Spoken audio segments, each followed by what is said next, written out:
যে মূলত একটা হলো রাজনৈতিক দলের ব্যাপার আছে, আর একটা হলো আমরা কোনো বিভিন্ন ভালো কাজের জন্য একত্রিত হয়ে কিছু সংগঠিত হয়ে কিছু কাজ করলাম। এই যে ব্যাপারগুলো, এগুলোর মধ্যে আসলে কোনটা উত্তম অথবা এগুলোর বৈধতা আছে কিনা ভাই যে জিজ্ঞাসা করছি কিছু লেখা করে। আসলে ইসলামে দলবাদী নাই, গীবত চর্চা যেটা এটা থাকে, এটা পর আরেক গুণ। এটা গীবত চর্চা আলাদা গুণ, এটার সাথে সম্পর্ক নেই। এমনিতেই ইসলামে কোনো দল নেই, ইসলামে কোনো দল নেই। আবু বকর, ওমর, ওসমান, আলীর কোনো আলাদা আলাদা দল ছিল না। যেদিন থেকে দল হয়েছে সেদিন থেকে মানুষ দল হয়েছে, পথভ্রষ্ট হয়েছে, বুঝলেন? দলের ইসলামে কোনো সিস্টেম নেই, ইসলামে কোনোদিন ইসলামের দলের কোনো সিস্টেম ছিল না। এটা একটা ভয়ানক বিচ্যুতি যা আমাদের মধ্যে কোথেকে ঢুকছে। দলটা গণতন্ত্র নামক ইউরোপিয়ান পশা যে জিনিস আমাদের মাথায় ঢুকিয়ে দিয়েছে, আমরা এখন দল ছাড়া চিন্তাই করতে পারি না। দল ছাড়া আমরা কিছু চিন্তাই করতে পারি না। আপনি চিন্তা খেয়াল করেছেন? মানে সবকিছু কোন দলে, হে কোন দলের, এই চিন্তা ভাবনা চলে এসেছে। অথচ জিনিসটা হয়ে গেছে কোন দল, মানে দল করতে করতে কোন দল হয়ে গেছে মানুষের ভিতরে। মানে এমন ভয়াবহ জায়গায় পৌঁছে গেছে যে মানুষ এর বাইরে চিন্তাও করতে পারে না। যে ইসলামিক দল বানাইছে একটা, ইসলামিক দল বলতে কোনো কিছু ইসলামে নাই, অন ইসলামিক দলও নাই, মানে কোনোটাই নেই। ইসলামের দলীয় সিস্টেমটাই নেই। মানে ইসলামে যে আপনি দলীয় কোনো প্ল্যাটফর্মে একত্রিত হবেন, ইসলামে কোনোদিনই ছিল না এবং কোনোদিনই নাই। আমাদের বন্ধুরা হুট করে দলিল দেয়। আমি দেখছি একজনকে দলিল দিতে, হেল্পফুল ফজুল করেছেন রসুল। খেয়াল করেছেন? রসুলকে হেল্পফুল ফজুল ইসলামের আগে করেছেন না পরে করেছেন? আগে করেছেন। ইসলামের আগে যিনি যে দলিল দিবেন, আপনি যে দলিল দিবেন, এটা দিয়ে ইসলাম রসুল্লাহ সাল্লাল্লাহু আলাইহি ওয়াসাল্লাম লা হেল্প ফিল ইসলাম বলেছে। ইসলামের মধ্যে হেল্পগুলি নাই, একেবারেই নাই। জাযাকাল্লাহ খায়র, বারাকাল্লাহ ফিক, বারাকাল্লাহ, বারাকাল্লাহ। শেষ করে আসবে। এখন দলীয় যে প্ল্যাটফর্ম ইসলাম, এটা নাই। আমি কি বুঝাতে পারছি? দলীয় প্ল্যাটফর্মটা ইসলামে নাই। এই জন্য আমাদের একজন আলেম, তিনি আলেম, তিনি একটা হক কথা বলছেন, তিনি আপনার পছন্দ নাও হইতে পারে, কিন্তু হক কথাটা হক। ইসলামে কোনো বিরোধী দল নাই, ইসলামে কোনো বিরোধী দল নাই। বিরোধী দলের সিস্টেম যেখানে চালু হয়েছে, এটা ইসলামিক না, মনে রাখবেন। কোনোদিন ইসলাম বিরোধী দল ছিল না। আপনি তাকে নসিহত করবেন, এটা হলো শরীয়তের বিধান। নসিহতের সিস্টেম আপনি যে দলবন্দি করতে হবে তা জরুরি না, এককভাবে নসিহত করার নিয়ম। দলবন্দি নসিহত করলে অপমান করা হয়, ইসলাম বলে না। এককভাবে যার যেটুকু আল্লাহ সামর্থ্য দিয়েছে এতটুকু আপনার উপর ফরজ। আপনি অতিরিক্ত ফরজ আপনার কাঁধে নিচ্ছেন কেন? আল্লাহ তো আপনার বাধ্য করেন নাই। আপনি যে পর্যায়ে আছেন এই পর্যায়ে পারলে নসিহত করবেন, না পারলে আপনি যতটুকু বলেন হক কথা বলবেন মানুষের মাঝে। শাসককে আপনি নসিহত করতে পারেন কি পারেন, এটা আপনার দায়িত্ব ভিতরে, আপনি যতটুকু আপনার মর্যাদা অনুসারে নির্ধারিত। কোনো মানুষ বললেই শুনে, আর কোনো সারাদিন কানলেও শুনে না। এখন আমাদের শাসকরা হয়ে গেছে চাপ না দিলে নেয় না, আর আমরা হয়ে গেছে চাপ না দিলে কথা শোনাতে পারবো না, চিন্তা বসে আছি। আপনার দায়িত্ব তো শাসকের উপর দিয়ে না, আপনার দায়িত্ব হচ্ছে জনগণের উপর। আমার দায়িত্ব জনগণের কেন্দ্রিক, শাসক কেন্দ্রিক দায়িত্ব আমাদের আল্লাহ দেয় নেই। শাসক কেন্দ্রিক আমাদের একটাই দায়িত্ব দিচ্ছে, এটা হলো কি নসিহা। নসিহা হবে কি একান্তে, যদি দিতে পারে। না দিতে পারলে আপনি যে বিষয়টা নষ্ট হয়েছে ওই বিষয়টা নিয়ে হাইলাইট করেন। যেমন হাইলাইট করছেন একটু আগে আপনার কি নিয়ে, দেশে দর্শন বেড়ে গেছে এবং দর্শনের যে সাইডগুলি বেড়ে গেছে, এগুলি হাইলাইট করেন। এগুলির বিরুদ্ধে আমরা কথা বলবো, কিন্তু এগুলি তো আর সরকার করায় না। তো সরকারের চাপ দিয়ে আমি কি করবেন? মানুষের সরকারই করতেছে এগুলি। এগুলির বিরুদ্ধে যারা এগুলির পক্ষে যারা কথা, তাদের বিরুদ্ধে কথা বলেন। এটাও সরকারি বিধান। আপনি এটা নিয়ে বিরোধী দল বানাচ্ছেন কি জন্য? শরীয়তে ইসলামী শরীয়তে কোনো বিরোধী দল কোনোদিন ছিল না এবং ইসলাম অনুমোদন করে না এটাকে, সোজা কথা মনে রাখবেন। এটা বাকি রইল আমরা কি দাওয়াতের জন্য কি সংগঠিত হতে পারবো কিনা। দাওয়াতের জন্য সংগঠিত হওয়া তো নিষেধ নেই, দাওয়াতের জন্য সংগঠিত হওয়ার নিষেধ নেই, তবে শর্ত আছে। ইসলাম কিন্তু প্রথম দিন থেকেই সংগঠিতভাবে দাওয়াত দেয়নি, মানে সংগঠিত হওয়া জরুরি না। আবু বকর রাদিয়াল্লাহু আনহু দাওয়াতে ইসলাম গ্রহণ করছে অনেকে, ওমর রাদিয়াল্লাহু আনহু দাওয়াতে ইসলাম গ্রহণ করছে, ওসমান, প্রত্যেকে সাহাবীরা ব্যক্তিকে দাওয়াত দিয়েছেন। এককভাবে সবাই মিলে চলো আমরা অমুকের এলাকায় যাই দাওয়াত দিই, অথবা অমুকের একটা সংগঠন ঢুকে, এই সিস্টেম ছিল না। এটা দাওয়াত যদি একান্তে দিতে পারেন একে একে, এটা হলো সুন্দর সিস্টেম। যদি কোনো আপনারা বলেন যে কয়েকজনে মিলে দিব, তাও সিস্টেম, কিন্তু আপনার সংগঠনটা হইতে হবে, আপনার যে সংগঠিত হচ্ছেন দাওয়ামুখী হতে হবে, ব্যক্তিমুখী না। ব্যক্তিমুখী না, কোন দিকে হইতে হবে? দাওয়ামুখী। যে আমি দাওয়াত দেওয়ার জন্য শুধু এটা করতেছি, দাওয়াতের জন্য। দাওয়াত কেন্দ্রিক, আমরুল মারুফ নাহিয়াল মারুফ, নাহিয়াল মুনকার কেন্দ্রিক একত্রিত হয়, এটা ইসলামের একটা বড় উদ্দেশ্য। তাআউন বলে এটাকে, তাআউনুল বিররি ওয়াত তাকওয়া ওয়ালা তাআউনুল ইসমি ওয়াল উদওয়ান, ভালো কাজে সহযোগিতা করা। একা গেলে আপনি যেটা পারবেন না, 2-3 জন গেলে পারবেন, আপনি মনে করতেছেন কোথায়, কিন্তু দেখতে হবে এটা আপনার দায়িত্বের ভিতর পড়ে কিনা, আপনার দায়িত্বের ভিতর পড়ে কিনা। এমন জায়গায় করবেন না যে আপনার দায়িত্বের ভিতর পড়ে। রাস্তা ভাঙ্গা 10 জন 20 জনের রাস্তা আটকে দিলাম, এটা আমার দায়িত্বের ভিতরে হারাম কাজ করতেছি। সবাই করলে এটা হালাল হয়ে যাবে তা কিন্তু না। আমি বুঝতে পারছি কথাটা? আপনি যেটা দায়িত্ব না, এটা আপনি কাঁধে নিবেন না। যে দায়িত্ব যেটা আছে, আপনি একা আপনার ছেলের সামাল দিতে পারতেছেন না, তো আপনি বউকে বলবেন, দাদারে বলবেন, নাতিরে, আরো মানুষকে বলবেন, যে ঘর পরিবারে সবাই মিলে বলো, বুঝাও। আমি কি বুঝতে পারছি কথাটা? এটাও একটা সংগঠিত রূপ। আমাদের দেশের সিস্টেমে আমরা এই দাওয়াত এই ইয়াটা বিশেষ করে আমরা ছোটকাল থেকে যেটা বড় হয়ে আসে, সত্য কথা এটা, আমাদের প্রত্যেকের মাথার ভিতরে একটা জিনিস আছে কি, একটা দল থাকবে, একটা বিরোধী দল থাকবে, একটা গোষ্ঠী থাকবে, এরবার দাওয়াত হইতে পারে না। এটা এই সিস্টেমটা যে ভুল, এটা আমি প্রমাণ করতে চাচ্ছি আপনাদেরকে। রসুল এই সিস্টেম ছিল না। রাসূলুল্লাহ সাল্লাল্লাহু আলাইহি ওয়াসাল্লাম শুধুমাত্র দাওয়াতের জন্য 70 জনকে একবার পাঠিয়েছেন বেদে মাউনাতে। 70 জন। সেখানে কি জন্য পাঠিয়েছেন? তাদেরকে দিন শিক্ষা দিতে পাঠিয়েছেন। তাদেরকে বলছে আমরা ইসলাম গ্রহণ করছি, তো কোরআন শিক্ষা দিতে। কোররা ছিল তারা, তাদেরকে মেরে ফেলছে তারা। আপনারা জানেন সেই ঘটনা, আপনারা সবাই জানেন। তারপর খোবাইব রাদিয়াল্লাহু আনহু তাকে ধরে নিয়েছে, তারা বিভিন্ন ঘটনাগুলি ঘটছে এটা, তারপরে কয়েকজনকে। কিন্তু ইসলামের মধ্যে এই যে সিস্টেম, যে দাওয়াত দিতে হলে এই পুরো গোষ্ঠীতে বেঁধে না। 2 জন আসছে মদিনাতে, একজনকে মুসাব ইবনে উমাইর এবং আরেকজনকে আব্দুল্লাহ কি না ভুলে গেলাম, মাকতুম হতে পারে, আমি মনে নাই। ওনার 2 জন আসছে, এই 2 জন আসে পুরো মদিনাকে কিন্তু ইসলামিক করছে। দল কি 2 জন দল হয়, 2 জন সংগঠন হয়, কিচ্ছু হয় না। আলহামদুলিল্লাহ এইভাবে সিস্টেমটা আমাদের হওয়া উচিত।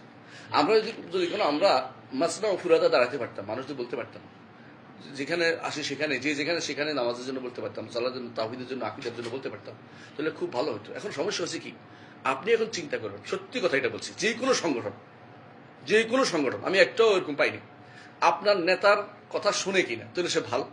আপনার নেতার কথা শুনে না, সে খারাপ। এটাই খুব খারাপ জিনিস। ইসলামে সংগঠিত হওয়া যায় যাচ্ছে, কিন্তু শর্ত একটাই, কয়েকটা শর্ত, এর মধ্যে একটা হচ্ছে এটার উপর ওয়ালা এবং বাড়া নির্ভরশীল হতে পারবে না। মানে ভালোবাসা এবং মন্দ রাখা, এই সিস্টেম এটার মধ্যে থাকতে পারবে না। আমি কি বুঝাতে পারছি কথাটা? মানে আপনি যদি মনে করেন যে ইনি তো আমার সংগঠনের লোক না, সুতরাং তারে আমি সুযোগটা দিব না, এটা হলো হারাম। আপনি দেখবেন যে সে সহি আকীদা ও মানহাজের লোক কিনা, তারা দিয়ে আমার ইমান আমলের কাজ নয়। এখানে কিন্তু আপনার এখানে অটোমেটিক হবে, কারণ ইমান ও আকীদার জায়গাতে আপনি কিন্তু ছাড় দিতে পারবেন না, কিন্তু সংগঠন তো আপনি ছাড় দিতে পারবেন, ছাড় দিতে হবে আপনাকে এখানে। কারণ সে আপনার পক্ষের লোক কেন হয়েছে? কারণ সে ইমান ও আকীদাতে মানহাজ তাওহীদ মানহাজে একরকম হয়েছে। কিন্তু আপনি যদি মনে করেন যে সে তো আমার সংগঠনের কথা আনুগত্য করে না, তার বিরুদ্ধে যা ফলে তা বলতে থাকি, তার বিরুদ্ধে যা ফলে তা করতে থাকি, এটা হচ্ছে হারাম। এই সংগঠনগুলো যাইছে না কোনোদিনই। এইটাই আমাদের সংগঠনগুলো চলতেছে মধ্যে, এগুলির মধ্যে বেশিরভাগ এটা চলে।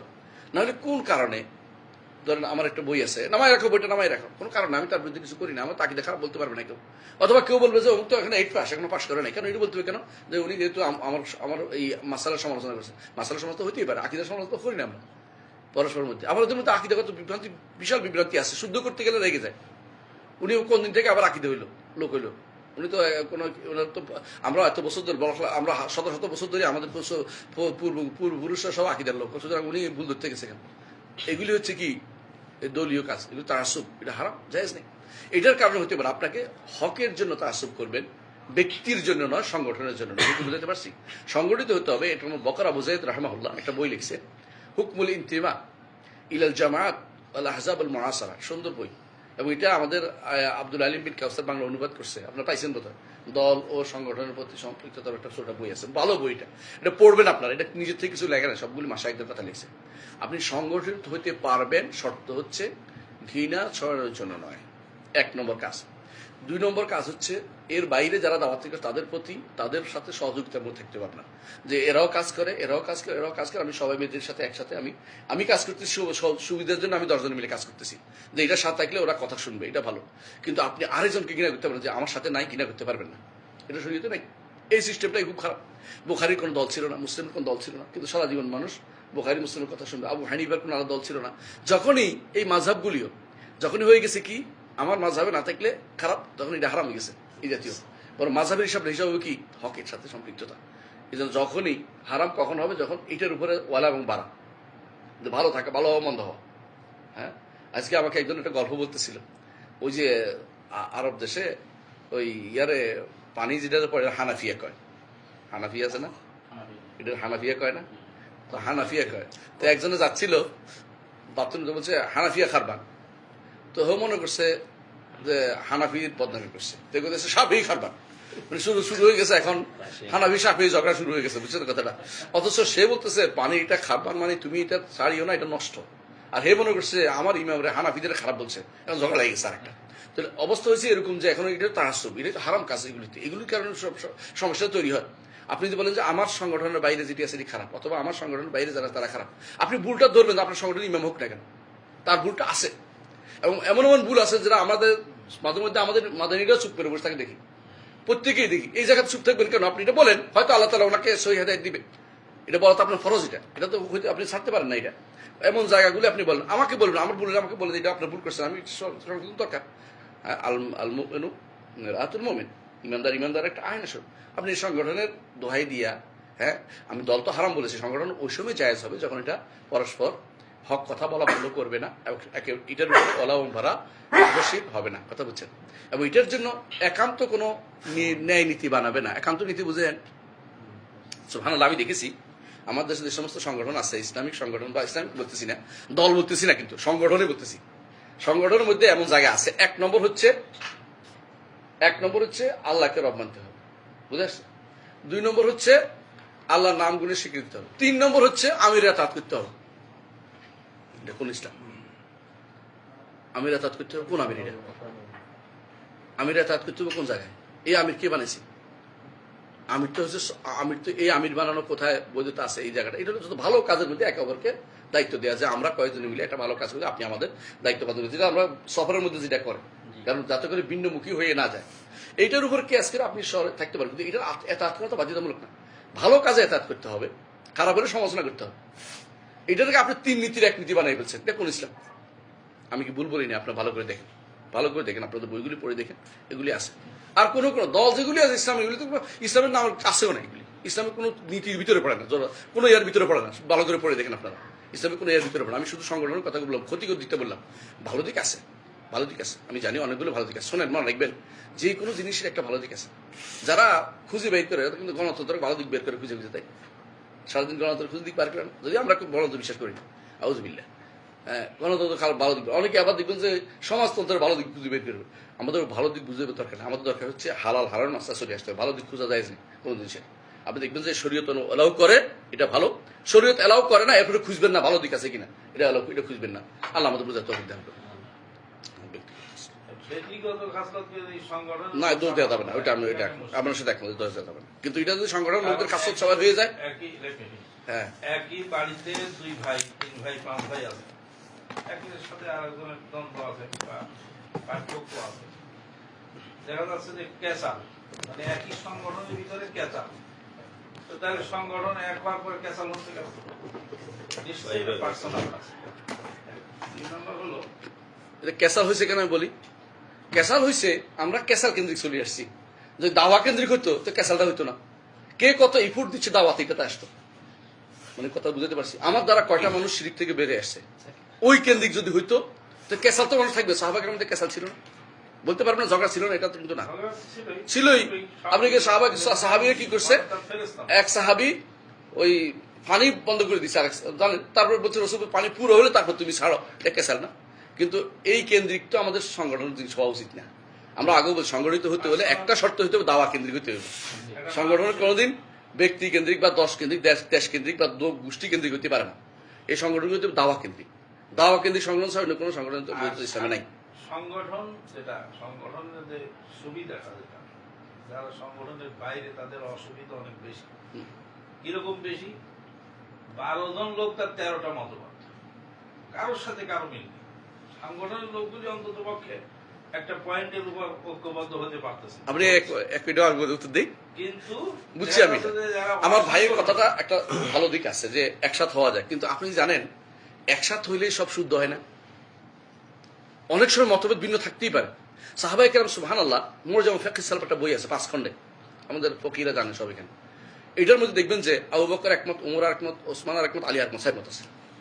10 জনের মধ্যে 7 মত আছে, এরকম মাসালা আছে। কিন্তু এটা তাদের কোন জায়গায় ক্ষতি করে নাই বলেন তো? আকীদা ও মানহাজে ক্ষতি করে নাই। আমি কি বুঝাতে পারছি কথাটা?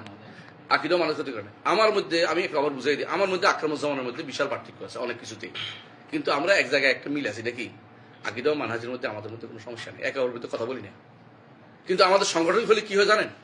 আল্লাহে বিনা কারণে আমার বিরুদ্ধে লেগে যাচ্ছে কতগুলো মানুষ, আমার না শুধু, এরকম বহু মানুষের। একে অপরের, একজনে বলছে আমার এক ছাত্র আকরামের কাছে পড়ছে, এরপরে গেছে এক শেখের কাছে যাই কথা বলছে আমি আকরামের কাছে পড়ছি, ওরে সারাদিন ধরে আকরামের ধুইছে। একজন নেতা যদি কোনো আকরামের ধুইতে পারে, আপনি চিন্তা করতে পারেন? আমি বলবো আল্লাহ, সে শপথ করে বলবো আমি আমার সারা দিন কইছি। যখন বসে যতক্ষণ বসে ততক্ষণ আমার ওনার বিরুদ্ধে বলছে হে আবার কে, হে আবার কি, এটা ওইটা, মানে আজেবাজে কথা বলছে। এর অর্থ হচ্ছে সংগঠন কেন্দ্রিক চলে আসছে, আমরা দাওয়াত কেন্দ্রিক যাইনি। তো আমাদের যে ভাইরা এখন যেটা বলতেছেন, আমি কারোর বিরুদ্ধে যাচ্ছি না, সংগঠনকে ভালো দিক বলতেছেন, আপনি বিশ্বাস করেন ঐক্য হইলেই ভালো হয় না। ঐক্যটা হইতে হবে, কোনো কোনো ঐক্য মতলুব, কোনো কোনো ঐক্যটা নাও হইতে পারে। আমাদের ইস্তেহাদ ভিন্নতার কারণে ভিন্নতা থাকতেই পারে। আমি আজকে একসাথে নামাজ পড়ছি একসাথে, তো এদের মাহাদে পড়ে যে কি করছে, এমনি করে একবার উঠে একবার নামায়, মানে হাতের আঙ্গুলের। তো আমি নামাজের পর বললাম তুমি একবার বন্ধ করো একবার উঠাও, এটা তো সিস্টেম না। শরীয়ত যেটা আমরা যেটা শিখছি এটা হচ্ছে কি নাড়া বলছে, এটাকে রফা খাব বলে নাই। রফা তো উঠানো আর নামানো এটা বলেন, হাদিসে আসে নাই। হাদিসে কি আসছে, ইউ হার রেকুয়া, এটাকে নাড়তেন, নাড়তেন কথা। আর হাদিসে ইয়ে দোয়া, এটা দোয়া করতেন। আপনি এটা উপরে নিচে নামাইছেন কি জন্য? তো বলতেছে আমি চিন্তা করি না। চিন্তা করেন আপনি, আপনাকে সময় দিলাম, আমি কথা বুঝতে পারছি। ওর মত ভিন্ন হইতে পারে। এখানে শেখুল আলবানী রহমতুল্লাহ আলী একবার দাস দিচ্ছে এরকম ধরছে ইয়ারে আবু ইসাক হুয়াইনি রে। আবু ইসাক হুয়াইনি ওনার পাশে নামাজ পড়ার সময় একবার উঠে একবার নিচে নামায়। তো বলছে তুমি এটা কোথায় পাইছো বলতে হবে। কথা আমি তো আপনার কিটা পাইছি। আমি কি বলছি নাকি এটা? আমি কিটা বলছি না, আমি বলছি ইউ হার রেকুয়া, তুমি ইউ হার রেকুয়ার তো উপর নিচ করতে তো বলিনি আমি তোমার। তো বুঝতেও ভুল হইতে পারে। হ্যাঁ ওইটা হারা, কিন্তু এটা উপর নিচ হয়ে গেছে, আরেক নাম আছে এটা, রাফুল খাবদের নাম। এটা রাসূলুল্লাহ সাল্লাল্লাহু আলাইহি ওয়াসাল্লাম রাফুল খাবদের নাম ভিন্ন ভিন্ন দিতেন। তোর বোধ হয় ইউহারিকুহার যে সিস্টেমটা পরিবর্তন, এটা তো বুঝার বেশম আছে। তো বুঝার বেশের কারণে ভাগ হইতেই পারে, এই ভিন্নমত হইতেই পারে। কিন্তু আমি যতক্ষণ পর্যন্ত আমার ভাই, আমি এক করার চিন্তা নাই করি, কোনো নাই করি। ইমাম আবু হানিফা রহমতুল্লাহ ছাত্ররা তার সাথে 3 ভাগে 2 অংশে মতভেদ করেছে, তাই বলে কি হানাফি মাযহাব শেষ হয়ে গেছে? আমি বোঝাতে পারছি কথাটা। ইমাম মালিকের ছাত্র ছিল কে শাফি, শাফির ছাত্রকে আহমদ ইবনে হাম্বল। 3 জনের মধ্যে মাসালার মধ্যে একটা দুটো মতভেদ প্রচুর আছে, কিন্তু আকীদার মধ্যে কোনো পার্থক্য নাই। আকীদা মানহাজে কোনো সমস্যা নাই। তাহলে এরা ভিন্নতা থাকলেই আমি ঐক্য করে কি করবো? এই ঐক্য দিয়ে আমার কোন কামে লাগবে? আমার তো দরকার আকীদা মানহাজের ঐক্যতা তৈরি করা। বেকার মাসালার ক্ষেত্রে রাজি এটা বলা, সে নিলেই নিবে, না নিলে আমার কিছু বাধ্যবাধকতা করার কিছু নাই। সত্য কথা এটা। আমাকে ভুল জায়গা যেটা আমাদের বেশি করা হচ্ছে, ঐক্য থাকা। এই ঐক্য দিয়ে আমার কোনো কাজ আসতেছে না। কিন্তু ঐক্য না থাকলে কোনো সমস্যা নেই শরীয়তে, কারণ ভিন্নতাই ইসলামের এইটাই সৌন্দর্য। ইসলামের সৌন্দর্য হচ্ছে এখানে যে আমাদের মধ্যে এই ফিকহি মাসালাতে ভিন্নতা থাকবেই, এবং ছিল না কোনোদিন, এমন কোনো যুগ ছিল না যেখানে ফিকহি মাসালার ভিন্নতা ছিল না। সবসময় ফিকহি মাসালার ভিন্নতা ছিল। সাহাবায়ে কেরামদের ফিকহি মাসালার ভিন্নতার উপরে গ্রন্থ রচিত হয়েছে, একটা দুইটা না। আপনি এখনো দেখেন যে কোনো মাসলা দেখবেন ফিকহি ভিন্নতা আছে, কিন্তু তাদের মধ্যে আকীদা মানহাজে কোনো ভিন্নতা ছিল না। একে অপরের বিরুদ্ধে কোনোদিন কথা বলতেন না, একে অপরের লেগে যেতেন না। এবং এই ভিন্নতার কারণে ভিন্ন মত আছে কেন, এই জন্য তার জন্য এটা কোনো দোষের কিছু হয়নি। আমি কি বুঝাতে পারছি কথাটা? আমি যেখানে থাকি আপনি কাজ করেন, কিন্তু আমার ফিকহির মাসলার ক্ষেত্রে আক্রমণ করে আপনার কোনো লাভ নেই। আমাকে দলিল দিয়ে বুঝান, আলহামদুলিল্লাহ। যেমন আমি ওকে বুঝাইছি যে রাসূলুল্লাহ সাল্লাল্লাহু আলাইহি ওয়াসাল্লাম কিন্তু রফা ও খাব বলে নাই, তিনি বলছেন কি, এমনকি ইউহারিকুহা নিয়েও দলিল দুর্বল আছে। কেউ বলছে লা ইউহারিকুহা শুদ্ধ বলছে কেউ। তারপর আমি ইউহারিকুহা শুদ্ধই বললাম, সেগুলো আপনার যেহেতু শুদ্ধ বলছে, তো আমরা বললাম ইউহারিকুহা। কিন্তু তাহরিক শেখ নিজে দেখাই দিয়েছেন তাহরিক করতে উপদেশ করা নয়। তাহরিক করতে হলো দোয়ার বুঝানো, যেটা দোয়া বুঝে সাধারণত। কারণ দোয়ার 3টা জায়গা আছে না, দোয়া এমনি করে, আবার কেমনি করে, এমনি কখন করে ইস্তিসকাতে, আরেকটা কখন আঙ্গুল দিয়ে। রাসূল সাল্লাল্লাহু আলাইহি ওয়াসাল্লাম দোয়া করতেন আঙ্গুল দিয়ে খোদার মধ্যে। এইটাও দোয়ার পয়েন্ট, এটা আঙ্গুল দিকে উঠতেন। আমাদের ইস্তেহাদ করছে দুই হানাফিরা ইস্তেহাদ করছে কি লা ইলাহার মধ্যে উঠাবে, হ্যাঁ। আর ইয়ারা শাফিঈরা বলছে কি ইল্লাল্লাহর সময় উঠাবে, মানে আল্লাহ উপরে বোঝানোর জন্য। শাফিঈরা আকরাব, আরো বেশি সুবিধা, আকীদার দিক থেকে বেশি শুদ্ধ। তো আর সালাফিরা করছে যে না আসবে, কিন্তু উপর নিচ করাটা কিন্তু সালাফিরা বলে না। এটা আমাদের বুঝে ভুল হচ্ছে। এই জন্য উপর নিচ করা অনেকে এরকম, অনেকে আছে এরকম করতে আছে, এটাও কিন্তু সিস্টেম না। বল শেখ মোহাম্মদ সালেহ উসাইমিন 8 জায়গার কথা বলছে, নির্ধারিত করে বলে দিচ্ছে 8 জায়গা, যেখানে যেখানে দোয়ার জায়গা আছে সেখানে রাখতে বলছে। আর আমরা নাড়াটা ভিন্ন করছি। তারপরেও আমি বলি এটা ইস্তেহাদের জায়গা, নিঃসন্দেহে ইস্তেহাদের জায়গা। তাহলে আপনি এটাকে ভিন্ন আরে যদি কোনো শক্তিশালী কোনো ব্যক্তি আসে, দলিল নিয়ে আসতে পারে, ওসুলের দলিল নিয়ে এবং অন্য কোনো দলিল আনতে পারে, তখন কিন্তু হট পরিবর্তন হচ্ছে। যেমন একটা সময় আমরা সবাই কিন্তু বুকুর উপরটা হাদিসটাকে শুদ্ধ বলতাম, কিন্তু সে বুকুর হাদিসটা শুদ্ধ না, এটা পরবর্তী প্রমাণিত হয়েছে। কিন্তু আমরা কিন্তু হাত এখানেই বাঁধি, কারণ এটা অন্য হাদিস দ্বারা প্রমাণিত। এই একটা হাদিস শুদ্ধ না হলে কিছু অন্য কিছু দিয়ে প্রমাণিত হয়েছে। তো বুঝতে চাচ্ছি এটা যে এই মতভেদের কারণে হাম্বলীরা কিন্তু বুকের নিচে বাঁধ, আরে নাবির নিচে বাঁধ। এবং শেখ মোহাম্মদ আব্দুল সালাম শোয়াইয়ের তিনি নাবির নিচাকে প্রাধান্য দিয়েছেন, যে এটাই উত্তম। এবং শেখ ইবনুল কাইয়িম রহমতুল্লাহ আলাইহি তিনি এইভাবে বাঁধাকে তিনি নিষেধ করেছেন, তাকফির বলে নাম দিয়েছেন, নিষেধ করেছেন, দিয়ে বাঁধা যাবে না। তার বাদাইল ফাওয়াদের মধ্যে উল্লেখ আছে, আপনার পড়বেন যে যারা আলেমরা আছেন তারা দেখবেন। কারণ অর্থ হচ্ছে মতভেদগুলি এগুলি থাকবেই। এইটা হলো কি আমাদের সৌন্দর্যের জায়গা, এটা নিয়ে বাড়াবাড়ি করা যাবে। কিন্তু আকীদা মানহাজ শুদ্ধ হয় নাই। অনেকের আছে সুবহানাল্লাহ, যারা ওই বলে ঐক্যের মধ্যে আসি, ওরা আকীদা মানহাজ শুদ্ধ নাই। আমি নিজে দেখছি। গান গাইতেছে কি শুনেন তাহলে, গান গাইতেছে যে ইয়ার মৃত্যু হ্যাঁ, জাহিলিয়তের মৃত্যু থেকে বাঁচাইও, বায়াতে জিন্দগি যাপন করার তৌফিক দিও। গানের মধ্যে এটা গান আছে, গান আছে, এটা হারাম গান, এটা এটা এটা যাই যাচ্ছে, এটার মধ্যে গান গাও। এই গান কোন গান গাইছে? এটা জাহিলিয়ত মৃত্যু। কেউ যদি কোনো অমুক সংগঠনের যুগ না, জাহিলিয়ত মৃত্যু হইব। জাহিলিয়ত মৃত্যু বলতে হাজি কি বুঝাইছে আর আমরা কি বুঝছি? আমাদের আকরাম একটা বই আছে, সুন্দর ভালো লেখা বই, লেখছে যে এই সমস্ত হাদিসকে ভুল বোঝা হয়েছে। এর মধ্যে একটা আলেমরা কি বলছে দেখেন, জাহিলিয়ত মৃত্যুগুলির নাম সংগঠন করা জাহিলিয়ত মৃত্যুর সাথে সম্পৃক্ততা নেই, এবং বায়াত করা এই বায়াত জাহিলিয়ত মৃত্যুর সম্পৃক্ততা নেই, বরং এইটি হচ্ছে জাহিলিতে কোনো কেন্দ্রীয় শাসন ব্যবস্থা ছিল, যে যেমনি পারে এমনি চলছে, হানাহানি মারামারিতে ছিল। একটা শাসকের অধীন থাকাটাকে শরীয়ত অনুমোদন করেছে, এর নাম হচ্ছে জাহিলিয়ত মৃত্যু। এর বাইরে গেলে জাহিলিয়তের মৃত্যু হবে। এটা হলো হাদিসে আগে থেকে পুরোটা পড়ে আসেন, একেবারে সবাই বলবে এই ব্যাখ্যাটা করছে সবাই। আপনাদের যে ব্যাখ্যাটা করে নাই, তো এই বায়াতে জিন্দিগি, যে বায়াতে জিন্দিগি নাম দিয়েছে, এটা তো আরেকটা সংগঠনের একটা ফটোকপি আনছে এখান থেকে, আমি ব্যবহার করতেছি কেউ। এটা তো শরীয়তে জায়েজ নেই। এই বায়াতে জিন্দিগি কোথায় পাইছেন আপনি? এই বায়াত তো শরীয়তে এমনিতে জায়েজ নেই। আপনি যদি করতে পারেন, পরস্পরের মধ্যে সহযোগিতা করতে পারেন, আমরা একেবারে কি হইতাম, এটা এই ঐক্যবদ্ধ একটা মত দিতে পারি, একমত হইতে পারি যে আমরা এই কাজটা করে যাবো। এটার জন্য যদি কেউ করতে না পারে, কেউ বলতে পারে যে আমি করতে পারছি না, আমাকে অপারগতার জন্য আপনি আমাকে কি করেন, মুক্ত করেন না। এটা থাকলে সংগঠন থাকবে না, সংগঠন না থাকলে সংগঠন ফিরলি জাতীয় উদ্দেশ্য হয়ে গেছে। আর যেটা সংগঠন করার মূল উদ্দেশ্য, আমি বানাই নেই, আপনার শরীর দেখেন, শেখ বকর আবু জাইদের বইটা দেখেন, অনেক পছন্দ না হলে ভিন্ন কথা, আলেমদের দেখেন, জিজ্ঞাসা করেন। সংগঠন মূল উদ্দেশ্য হইতে পারবে না, সংগঠন উদ্দেশ্য হবে দিনের দাওয়াত এবং দিন প্রচার করা। আমি বিরোধিতা করছি না, দয়া করে মাফ করুন, আমার বক্তব্য আমি দিচ্ছি, আপনাদের বক্তব্য আপনারা দেন, এটাও মত ভিন্ন থাকতে পারে, আমি এখানে একমত আছি, এখানে ভিন্ন থাকতে পারে। জি।